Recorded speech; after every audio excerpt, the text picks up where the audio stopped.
पिछली क्लास में हमने कुछ इंपॉर्टेंट फ्रैक्शंस के बारे में पढ़ा था, ठीक है। तो आज उन्हीं फ्रैक्शंस का यूज़ किस तरह से होगा क्वेश्चंस में, वो हम लोग देखेंगे, ठीक है। मेरे ख्याल से आप सभी लोगों ने पिछला वीडियो देख लिया होगा। अगर नहीं देखा तो इतना मैं मान के चलता हूँ कि आप लोगों को फ्रैक्शंस या प्रतिशत का कुछ नॉलेज ज़रूर हो, ठीक है। तो आज के क्वेश्चन सॉल्व करने में वो थोड़ी मदद करेगा, क्लियर है। तो आज की क्लास में हम मैक्सिमम क्वेश्चन देखेंगे जो बेसिक क्वेश्चंस है, जो कि एग्ज़ाम के पॉइंट ऑफ व्यू से बहुत ही इंपॉर्टेंट है, ठीक है। को करने से पहले मैं एक बात बता दूँ, है ना, ये जो टाइप है मेरा प्रतिशत में, देखो हर टॉपिक में टाइप वाइज क्वेश्चन हम लोग पढ़ेंगे। तो पहला टाइप है यहाँ पे, जब प्रतिशत मेरा क्या होगा, देखो यहाँ पे टाइप 1 में देख लेना आप लोग। टाइप 1 में परसेंटेज मेरा एक बार दिया होगा, प्रतिशत एक बार दिया होगा, है ना, कम दिया होगा,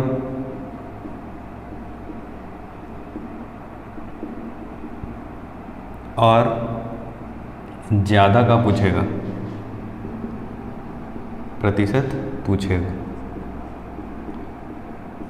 या फिर ज़्यादा दिया होगा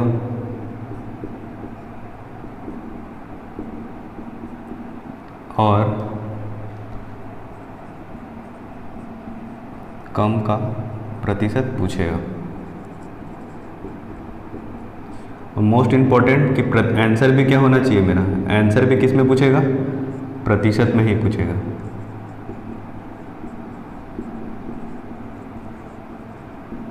आंसर भी क्या होगा, प्रतिशत में ही पूछेगा, क्लियर है, ठीक है। तो इसमें एक फॉर्मूला का यूज़ करते हैं। फॉर्मूला है R × 100/100 ± R। जहाँ पर क्या है मेरा R मेरा रेट है, दर, ठीक है। R प्रतिशत है ना, दर या परसेंटेज है, ठीक है। प्लस के लिए, प्लस मतलब लाभ या अधिक, माइनस मतलब हानि या कमी, क्लियर है। इन बातों का ध्यान रखना है। अब आप लोग को एक चीज़ और बता दूं, जब किसी को लाभ होता है तो कोई भी वैल्यू अपने आप में 100% होती है, इतना तो पता है। अगर उसको मान लो कोई वैल्यू, उस पर 10% का प्रॉफिट हो रहा है, तो हम 10% के प्रॉफिट को हम लोग क्या लिखते हैं, 110%, ठीक है। जैसे कोई 100 रुपये है मेरे पास, इसमें मेरे को 10% का प्रॉफिट हो रहा है, तो ये कितना हो जा रहा है, 110 रुपये हो जा रहा है। इतनी बातें तो पता होगी। और हानि के केस में क्या होगा, जैसे मेरे पास 100 रुपये है और मुझे 10% का लॉस हो जा रहा है, तो मेरे पास 90 रुपीज़ बचेंगे, है ना। तो यही मेरा लॉस है। इतनी बातें आपको पता होनी चाहिए कि लाभ हो रहा है मतलब ऐड होगा, हानि हो रहा है मतलब माइनस होगा, क्लियर है। अब देखो ये फार्मूला तो है, लेकिन हर जगह इस फार्मूला का यूज़ हो या फिर यही कन्वीनियंट हो, ऐसा ज़रूरी नहीं है, ठीक है। तो वो बेसिक मेथड्स भी देखेंगे कि हम लोग अगर फ्रैक्शन में कोई वैल्यू आती है तो ये कितना कन्वीनियंट है, और मैं दूसरा मेथड जो बताऊंगा वो कितना कन्वीनियंट है ना। तो जो आप लोगों को इजी लगे, या फिर मैं ये बोलना चाहूँगा कि कुछ मामले में ये सफिशिएंट रहता है कि इसमें वैल्यू रखो तो आंसर जल्दी आ जाता है। कुछ चीज़ों में, कुछ क्वेश्चंस में क्या होता है, फ्रैक्शंस वैल्यू को हम लोग दूसरे मेथड से बनाना ज़्यादा ईजी रहता है ना। तो आप लोग क्या करेंगे, जो मेथड ईजी रहेगा उस पर जाएंगे, है ना। ऐसा नहीं कि जो आपको आता है उस पर, हो सकता है कि आपको दूसरा मेथड भी आता हो, ये भी आता हो, लेकिन हर बार इसमें फ्रैक्शन की वैल्यू रखेंगे तो क्या होगा, कैलकुलेशन थोड़ा लेंदी हो जाता है, ठीक है। तो उसको देखते हुए चलेंगे। इतनी बातें आप लोगों को ध्यान में रखनी है, क्लियर है ना। टाइप 1 हम लोग अभी देखेंगे। ए कोई व्यक्ति है, ए की आय बी की आय से 20% अधिक है। ए की आय बी की आय से 20% अधिक है। कितना अधिक है, 20% अधिक है। तो बी की आय ए की आय से कितने प्रतिशत कम है ना। ए की आय अधिक है मतलब ये अधिक है, कितना, अगर ये 100 है तो ये 120 है, क्लियर है। क्वेश्चन में क्या बोल रहा है, ए की आय बी की आय से 20% अधिक है, तो बी की आय ए की आय से कितने कम है। अब यहाँ पे देखो, पिछली क्लास में हमने देखा कि आधार बहुत इंपॉर्टेंट रोल प्ले करता है। तो इसमें आधार क्या है, कंपैरिजन हो रहा है किसके साथ, बी के साथ। तो आधार हो जाएगा 10, कितना अधिक है, 20%, मतलब ए कितना अधिक है, 20, तो 20/100 मल्टीप्लाई कर देंगे 100, तो कितना परसेंट आ जाएगा, 20%, क्लियर है। ए की आय बी की आय से 20% अधिक है, तो बी की आय ए की आय से, सॉरी यहाँ पे ए से कंपैरिजन हो रहा है ना, तो ए की कंपैरिजन ए से कंपैरिजन हो रहा है, तो यहाँ पे आंसर मेरा चेंज हो जाएगा। ये क्या हो जाएगा, 16 2/3%, क्लियर है। देखो जो गलती मेरे से हुई अभी, अब कंपैरिजन किसके साथ हो रहा है, तो आधार मेरा चेंज होगा। ठीक है, देखो यहाँ पे गलतियाँ आप लोग एक्सेप्टेबल नहीं होती ना एग्ज़ाम में। एक बार गलती हुई लग गया, एक बार आप लोग गोला भर दिए या फिर टिक कर दिए, तो टिक कर दिए तो ठीक है, आप लोग रिव्यू कर सकते हो दोबारा। लेकिन अगर एक बार गोला भर दिए OMR शीट में तो कोई चांस नहीं है। ठीक है, तो ध्यान से बनाना। आधार कंपेयरिंग किसके साथ हो रहा है, ए के साथ, तो मेरा बेस क्या हो जाएगा, ए की वैल्यू है ना। तो ए मेरा 120, तो यहाँ पे कितना आ जाएगा 16/2/3। उसी तरह मेरे को क्वेश्चन में बोलता है ए की आय बी की आय से 16/3% अधिक है, बी की आय से 16/3% अधिक है। अब यहाँ पे 16/3 या फिर ये बोल सकते हैं ए की आय बी की आय से 16/3% कम है। ठीक है, 16/3% कम है, मतलब अगर ये 100 है तो ये क्या ले लेंगे हम लोग, ये हो जाएगा कितना 83 1/3%। अब इसको कैलकुलेट करना आसान होगा कि मुश्किल होगा। अब डिफरेंस लेंगे इसमें, तो 16/3 है, फिर उसको मल्टीप्लाई करके निकालना पड़ेगा। इसलिए क्या कहते हैं हम लोग, इसका फ्रैक्शन वैल्यू पे जाते हैं। इसकी फ्रैक्शन वैल्यू कितना है 1/6 है ना। 16/2/3 का मतलब क्या होता है 1/6। अब क्वेश्चन में ये बोला है, अब यहाँ पे एक बात और ध्यान देना कि जो बेस होता है, किसी भी वैल्यू का कोई बेस होगा, तो जो भी बेस होगा, चाहे 1 हो, 2 हो, 10 हो, 50 हो, 55 हो, 65 हो, ठीक है, ये बेस जो है, आधार ही मेरा क्या होता है, आधार ही मेरा 100% होता है। ठीक है, ये मान के चलना है, आधार ही 100% है। अब मेरे को क्वेश्चन में क्या बोल रहा है, ए की आय बी की आय से 16/2/3% कम है। कहने का मतलब है अगर बी 6 है तो इसमें 1 कम है, मतलब ये 5 है। ठीक है, अब देखो क्वेश्चन कितना इजी हो गया, ये 6 है तो 1/6 कम है, मतलब 1 कम है, मतलब 6 से कितना हो गया, ये 5 हो गया। अब क्वेश्चन में ये बोलेगा कि ए की आय बी की आय से 16/2/3 कम है, तो बी की आय ए की आय से कितनी अधिक है, तो बी की आय ए से कितनी अधिक है, ए से कंपेयर हो रहा है यहाँ पे, तो 5 हो जाएगा 1/5 × 100, या फिर 1/5 की वैल्यू कितना होगा 20%। क्लियर है, ए की आय बी की आय से 25% अधिक है, तो ये 125 होगा। तो बी की आय ए की आय से कितना % कम है, तो यहाँ पे 125 से कंपेयर हो रहा है, कितना कम है निकालना है, तो 25 कम है इंटू 100, तो 25 से 5 से कैंसिल हो जाएगा, ये हो जाएगा 20% कम है। वैसे ही बी की आय ए की आय बी की आय से ए की आय बी की आय से 20% कम है, ये हो गया 80। तो बी की आय ए की आय से कितनी अधिक है, कितनी अधिक है, 20 अधिक है, किससे 80 से, तो 20 चौक 80 इंटू 100, ये आ जाएगा कितना 25%। ठीक है, ये याद मत रखना, रिलेशन है ना, कैलकुलेशन ध्यान रखना कि हम लोग कब क्या कर रहे हैं, बेस कब किसे ले रहे हैं और कैलकुलेशन किस तरह से चल रहा है। अब कुछ एग्जांपल और लेते हैं, जैसे कि ए की आय बी की आय से 33 1/3% कम है। ए की आय कम है किससे, बी की आय से। 1/3 की वैल्यू कितनी होती है, थोड़ी 33 1/3 मतलब 1/3, कौन सा कम है, ए कम है, मतलब ये 3 है तो ये 2 होगा, है ना। अब ए से कितना अधिक है ये, अब इन दोनों के बीच में, अब क्वेश्चन में ये पूछेगा कि बी का मान ए से कितना अधिक है, तो 1 यूनिट अधिक है, 1 यूनिट अधिक है किससे, ए से, मतलब 2 × 50%। क्लियर है, इतनी बातें समझ में आई। वैसे ही ए की आय बी की आय से 33 1/3% अधिक है, मतलब ये अगर 3 है तो ये 4 है। तो बी की आय ए से कितना कम है, 1 कम है, किससे, ए से। 1/4 मतलब कितना 25%। क्लियर है। उसके बाद नेक्स्ट क्वेश्चन लेते हैं, ए का वजन बी के वजन से 42.6/7% अधिक है। ठीक है, कहने का मतलब है ए का वजन बी के वजन से इतना अधिक है, इसका फ्रैक्शन वैल्यू कितना होता है, इसका वैल्यू होता है 3/7। ठीक है, ए का वजन बी के वजन से इतना अधिक है, कहने का मतलब बी का वजन 7 है तो ये 10 होगा। तो ए की आय बी की आय से इतना अधिक है, तो बी की आय कितना कम है, दोनों के बीच का डिफरेंस 3 कम है, किससे, ए से, मतलब 3/10 = कितना 30%। ठीक है, उसी तरह अगला क्वेश्चन, ए की आयु बी की आयु से 28 सही 4/7 अधिक है, तो बी की आयु ए से कितना कम है ना। तो 28 4/7 का फ्रैक्शन वैल्यू क्या होता है, 2/7, ठीक है, 2/7 इसका फ्रैक्शन वैल्यू होता है। मतलब अगर B 7 है तो ये कितना हो जाएगा, 9 हो जाएगा। 28 4/7 कौन अधिक है, A। तो B कितना कम है, B कितना कम है, 2 कम है, किससे, A से।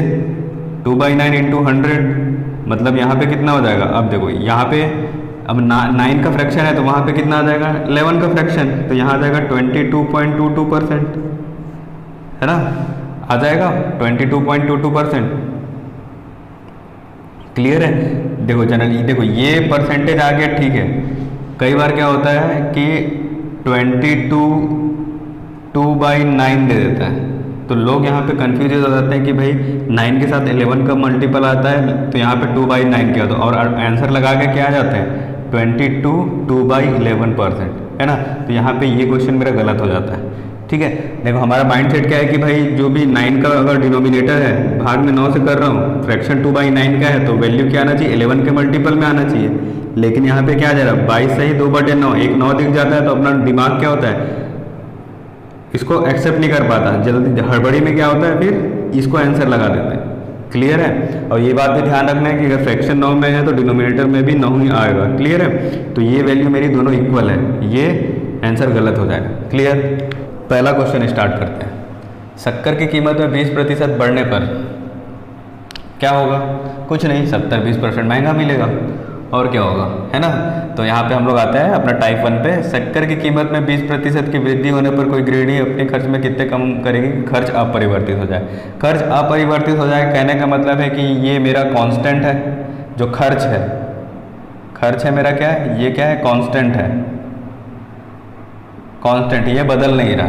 ठीक है। जब भी ऐसा कॉन्सेप्ट आया है जहाँ पे दो चीज़ों का मल्टीपल, मतलब कांस्टेंट किसी पे डिपेंड करता है, दो चीज़ों के मल्टीपल पे डिपेंड करेगा। जैसे मैं इसको बोल सकता हूँ a × b = कांस्टेंट। ठीक है। ये कैसे हो रहा है कि मेरा सामान में खरीद रहा हूँ, सामान इंटू कीमत = खर्चा, ये खर्च मिल रहा है, एक्सपेंस।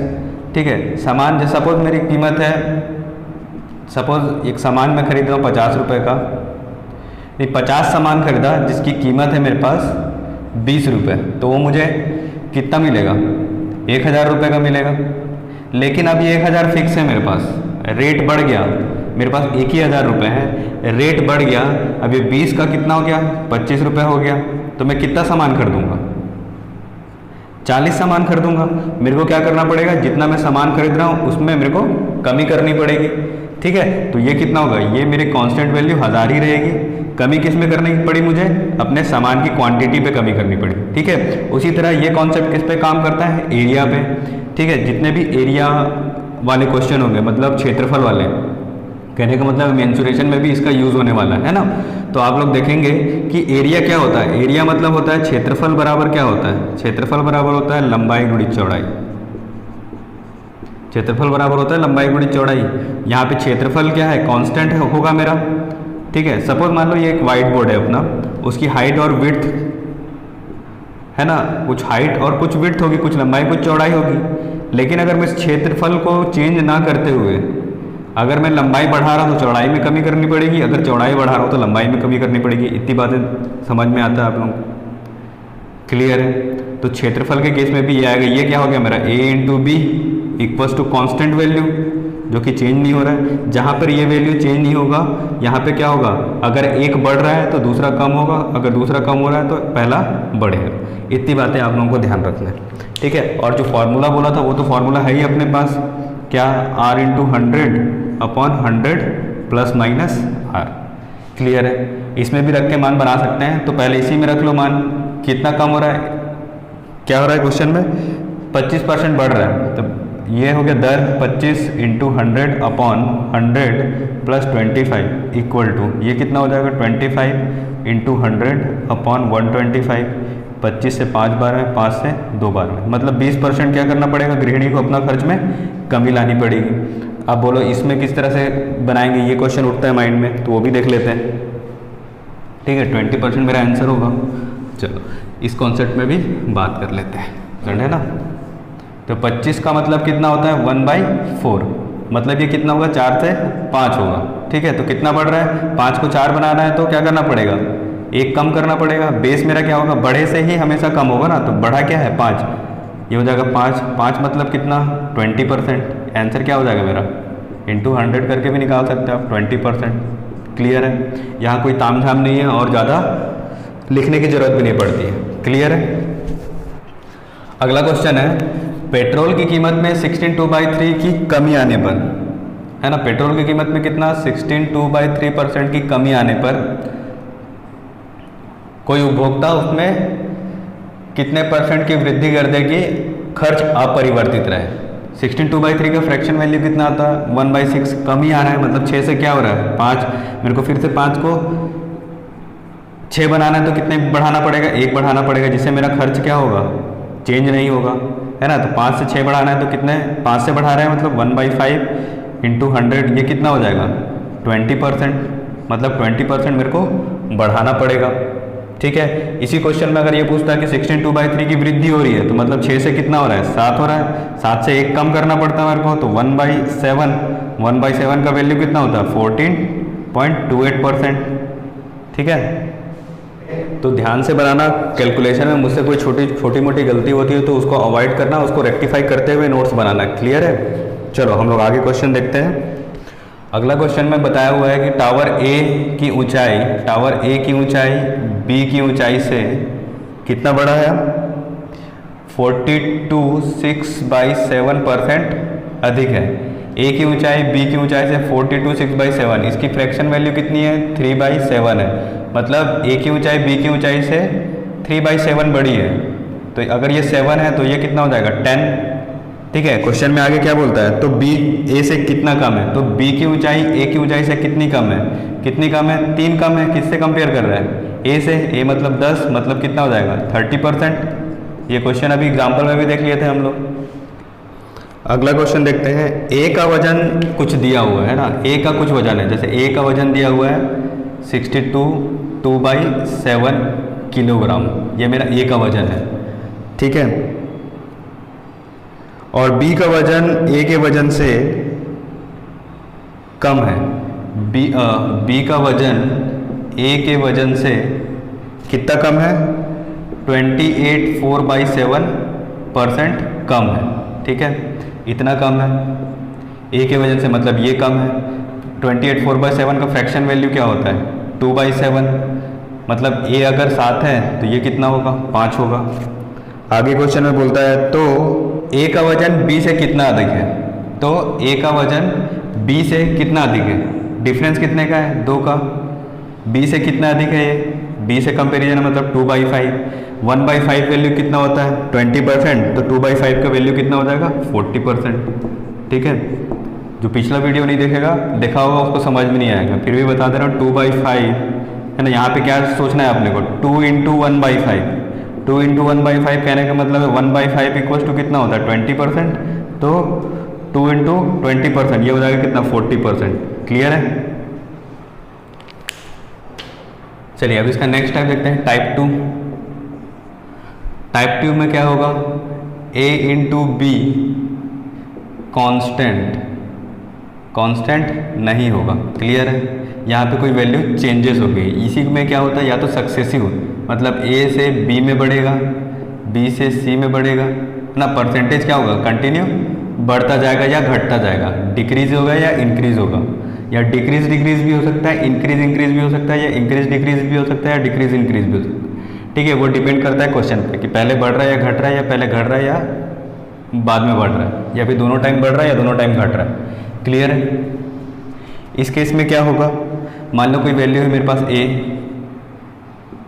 b, मान लो कोई बजट पास होता है तो रेट 20% बढ़ जाता है 20%। तो जब बजट पास हुआ था उससे पहले, बजट पास होने से पहले रेट 100 था, तो बाद में कितना हो जाएगा 120। फिर आगे फिर क्या होता है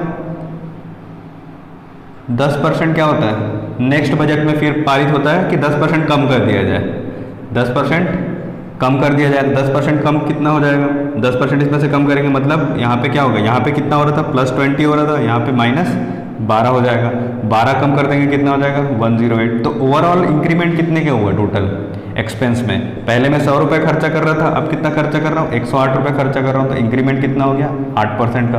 मतलब ओवरऑल वृद्धि कितने की दर्शा रहा है ये 8%। पहले 100 था अब 108 हो गया, तो ओवरऑल इंक्रीमेंट कितना हुआ 8% का। हो सकता है यहाँ पे दोनों टाइम इंक्रीमेंट हो, दोनों टाइम वृद्धि हो, यहाँ भी बढ़ रहा है और यहाँ भी बढ़ रहा है। इस केस में क्या होगा 20 है ना। इसको एक और मेथड से बना सकते हैं, देखो यहाँ पे 20 था, यहाँ कमी हो रहा है तो यहाँ पे माइनस का साइन आ जाएगा 10, प्लस माइनस क्या होता है माइनस, दोनों को मल्टीप्लाई कर दो 20 इंटू 10 और 100 से भाग दे दो, ठीक है। ये कितना हो जाएगा 10 माइनस यहाँ पे कितना हो जाएगा 2, मतलब 8%, ठीक है। ये भी समझ में आ गया होगा, क्लियर है। अब सपोज एक टाइम बढ़ रहा है, वृद्धि को मैं पॉजिटिव से दिखा रहा हूँ, दोनों पॉजिटिव आ रहा है, दोनों बढ़ रहा है, क्लियर है। दोनों बढ़ रहा है तो क्या हो जाएगा, ये वाला फॉर्मूला आखिरी याद रखना, x plus y plus x y upon 100। अब दोनों टाइम बढ़ रहा होता तो क्या होता 20 plus 10 plus 20 into 10 upon 100। Answer क्या हो जाता है यहाँ पे 20 10 30, तो बचती 32%। मान लो पहले बढ़ा फिर कम हो गया, तो इसका आंसर अभी देखें हम लोग कितना है 8%। अगर मान लो दोनों साइड कम हो जाता, माइनस माइनस दोनों साइड कम होता तो ये होता -20 -10, माइनस माइनस प्लस हो जाता है यहाँ पे 20 इंटू 10 अपॉन 100। ये कितना हो जाता -30, यह कितना हो जाता -2, ये हो जाता है कितना -28%। मतलब माइनस मतलब क्या होता है कमी, ये होता 28% की क्या होती कमी होती, ठीक है। पहले माइनस होता फिर प्लस होता, तो ये होता -20 प्लस 10 -20 इंटू 10 अपॉन 100।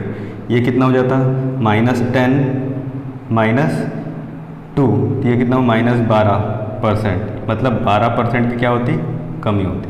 क्लियर है, मेरे ख्याल से ये चारों चीज़ें आप लोगों को समझ में आ गई होगी, क्लियर है। तो या तो ये सक्सेसिव में ये यूज़ होगा, लगातार परसेंटेज यदि बढ़ रहा है, लगातार परसेंटेज प्रतिशत लगातार है ना, लगातार प्रतिशत यदि बढ़े या घटे तब के लिए यूज़ होता है, ठीक है, ये वाला फॉर्म, क्लियर है। चलो इसके क्वेश्चन देखते हैं ना। अब क्वेश्चन मेरा दिया हुआ है रेल बजट के किराए में 14% की बढ़ोतरी होती है, ठीक है।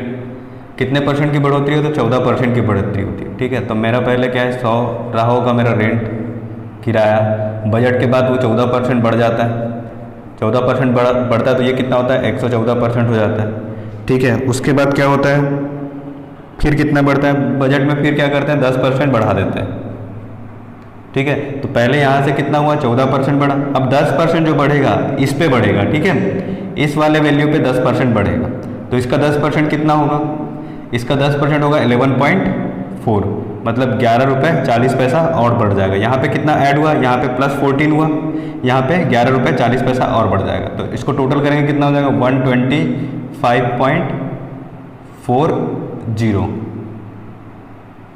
रुपीज़, ठीक है।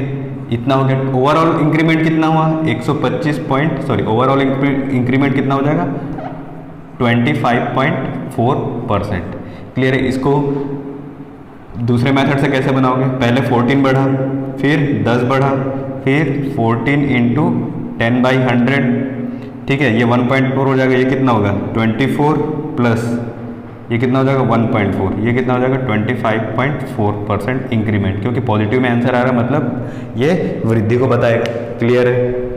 अगले क्वेश्चन पे आते हैं। पहले एक व्यक्ति की आय में 10% बढ़ता है, पहले एक व्यक्ति की आय में 10% की बढ़ोतरी होती है, बाद में 15% की बढ़ोतरी होती है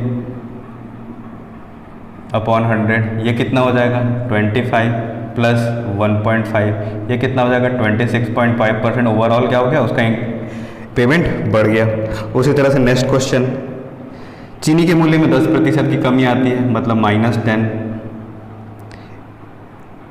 एक गृहिणी अपने खर्च में 20% की वृद्धि कर देती है, ये बढ़ गया, प्लस माइनस -10 इंटू 20/100, क्या हो जाएगा ये हो जाएगा 10 माइनस ये कितना हो जाएगा 2, ये कितना हो 8%।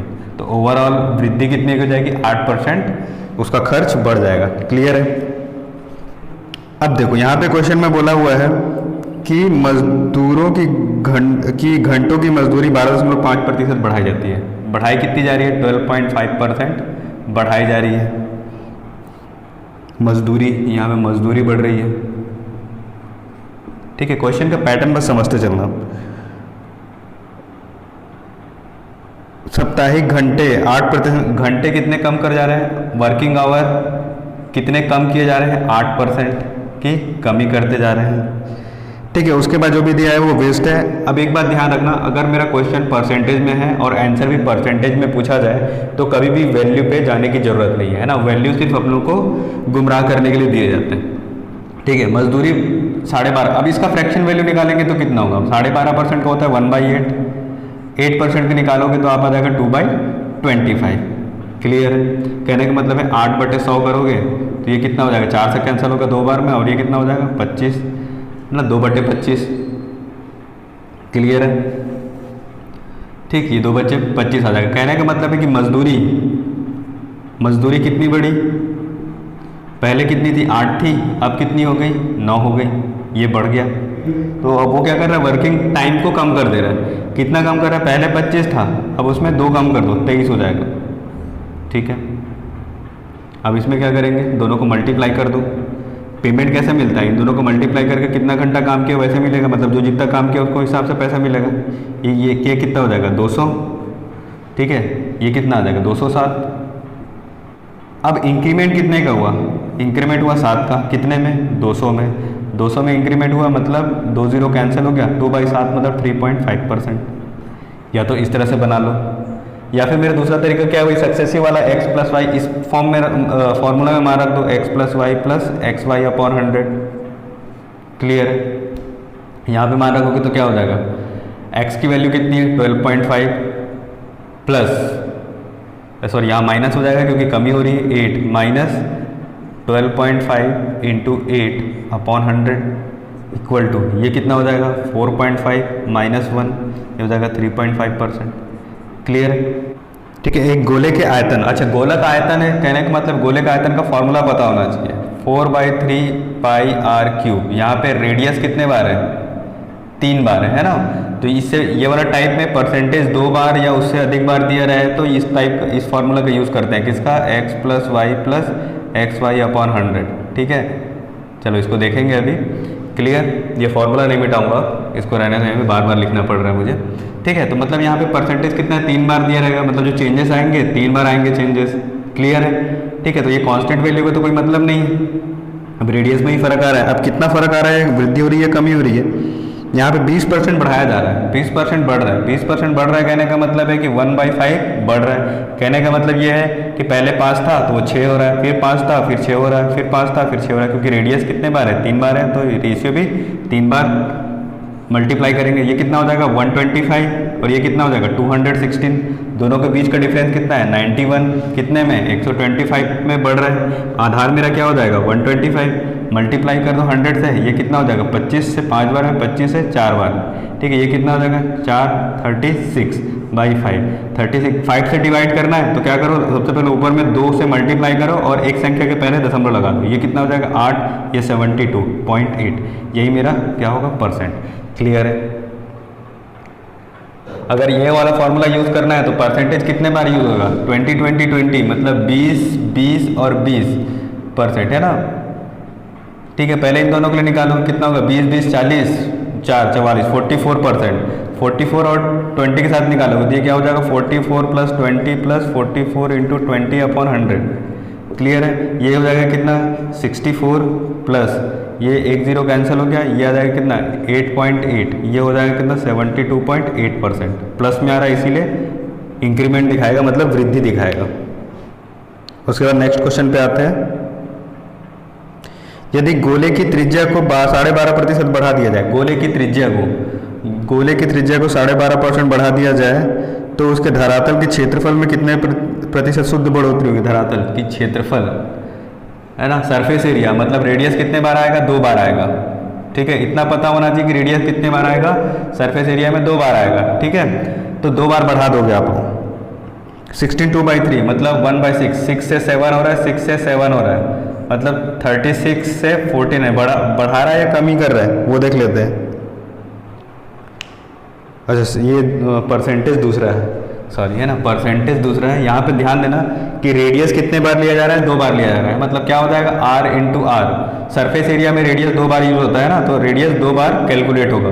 कितना है, 12.5%, 12.5% का फ्रैक्शन वैल्यू होता है 8, मतलब 8 से 9 हो रहा है, 2 बार कैलकुलेट करेंगे, ये हो गया 64, ये हो गया 91। ठीक है, कितने का डिफरेंस है, 17 का, कितने में, 64 में, और मल्टीप्लाई कर दो 100 का। ठीक है, इस टाइप के क्वेश्चन में जब भी कैलकुलेशन थोड़ा हार्ड हो या टफ हो तो आप लोग क्या करोगे, ऑप्शन में भी चले जाओगे। यहाँ से कैलकुलेट करेंगे तो कितना आ जाएगा, 16 आ जाएगा, यहाँ पे ये आ जाएगा 25। ठीक है, अब देखो जिसके भी फ्रैक्शन में 16 होगा वही मेरा आंसर होगा, तो आंसर मेरा क्या हो जाएगा,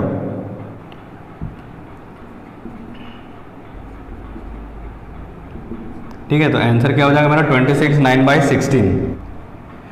किसी वर्ग की प्रत्येक भुजा में 20% की कमी कर देने पर, वर्ग की प्रत्येक भुजा, वर्ग क्या होता है, वर्ग मतलब a का स्क्वायर, मतलब a इंटू ए, इसमें 20% की कमी कर रहे हैं, मतलब 20% यहाँ कमी होगा, 20% यहाँ, मतलब परसेंटेज 2 बार यूज हो रहा है। 20% की वैल्यू कितनी होती है, 1/5, मतलब 5 से कितना हो जा रहा है, 4 हो जा रहा है, 5 से 4 मल्टीप्लाई कर दो, ये हो गया 25, ये हो गया 16, कितना कम हो रहा है, 9/25 मल्टीप्लाई कर दो 100 से, ये कितना हो जाएगा, 4, मतलब 36%। ओवरऑल क्या हो जाएगा, उसका एरिया 36% कम हो जाएगा। क्लियर है, यहाँ पे देखो कमी दिख रहा है, 25 था अब 16 हो गया, मतलब कमी होगा। क्लियर है, या फिर क्या करोगे, -20 प्लस 20 इंटू 20/100। ठीक है, ये तो कट जाएगा, ये हो जाएगा -40, ये हो जाएगा +4 = 36 माइनस में, है ना, 36% की क्या हो जाएगी, कमी हो जाएगी। क्लियर है। किसी वृत्त की त्रिज्या में 50% की वृद्धि, वृत्त की त्रिज्या πr², है ना, r कितने बार है, 2 बार है। ठीक है, r मेरा कितने बार है, 2 बार है, मतलब परसेंटेज भी 2 बार लेंगे, 50%। क्लियर है, क्या हो रहा है, वृद्धि करने पर, वृद्धि कर दो तो 50 50 100 और 25, ये कितना हो जाएगा, 125% इसका एरिया बढ़ जाएगा। क्लियर है, 50% का वैल्यू कितना होता है, ये होता है 1/2, तो है ना, 1/2 होता है, 2 से 3 हो रहा है, 2 से 3 हो रहा है, बढ़ा कितना, 2 से 2 दूनी 4, 3 3 9, बढ़ा कितना 5, कितने में, 4 में, 4 का वैल्यू होता है 25, 25 इंटू 5 125। ठीक है, यहाँ पे 100 से मल्टीप्लाई करो, ये आ जाएगा 125%। क्लियर है। अगला क्वेश्चन देखो, एक बेलन का आयतन, बेलन का आयतन, बेलन में क्या होता है, बेलन किसको बोलते हैं, ये मेरा बेलन है, यहाँ 2 वृत्त है तो रेडियस भी 2 होगा, हाइट एक ही है तो एक क्या होगा, हाइट होगा मेरे पास, है ना, 2 रेडियस और 1 हाइट, मतलब रेडियस 2 बार और हाइट 1 बार। क्लियर है। ठीक है, चलो आगे क्वेश्चन पढ़ते हैं। बेलन की त्रिज्या 33 1/3% बढ़ती है, रेडियस कितना बढ़ रहा है, 33 1/3% बढ़ रहा है, मतलब 1/3 बढ़ रहा है। ठीक है, रेडियस, और हाइट कितना कम हो रहा है या बढ़ रहा है, हाइट ऊंचाई कम कर दी जा रही है, कितना कम कर दी जा रही है, 30 10/30 10/13। ठीक है, परसेंट, तो इसका फ्रैक्शन वैल्यू नहीं पता तो उसको निकाल लो, ये कितना हो जाएगा, 400/100, ये हो जाएगा कितना, 4/13, इसकी फ्रैक्शन वैल्यू हो जाएगी 4/13, है ना, ये कम हो रहा है, ये बढ़ रहा है तो ये कम हो रहा है, मतलब रेडियस h। ठीक है, रेडियस 2 बार बढ़ेगा, मतलब 3 से 4 होगा, और ये 1 बार कम होगा, मतलब 13 से कितना हो जाएगा, 9। यहाँ पे कौन सा कैंसिल हो रहा है, ये 3 से 9 बार में कैंसिल हो जा रहा है, ये कितना हो जाएगा, 13 16, बढ़ा कितना, 3 बढ़ा कितना में, 13 में, 3/13, मतलब कितना हो जाएगा, मल्टीप्लाई बाई 100, इसको कितना हो जाएगा, 300/13 लिख सकते हैं, ये कितना हो जाएगा, 13 दूनी 26, 23.07%। क्लियर है। अगला क्वेश्चन देखो, ऊंचाई 16/3% बढ़ा दिया जाए, यदि ऊंचाई, हाइट कितना बढ़ा रहा है, 16/3% बढ़ा जा रहा है, मतलब 1/6 इंक्रीमेंट हो रहा है, और त्रिज्या भी बढ़ा रहा है। कितना बढ़ा रहा है? रेडियस बढ़ा रहा है 42 3/7% बढ़ा रहा है। क्लियर है? 42 3/7, ये कितना का वैल्यू है? 3/7 का वैल्यू है, ये भी बढ़ रहा है।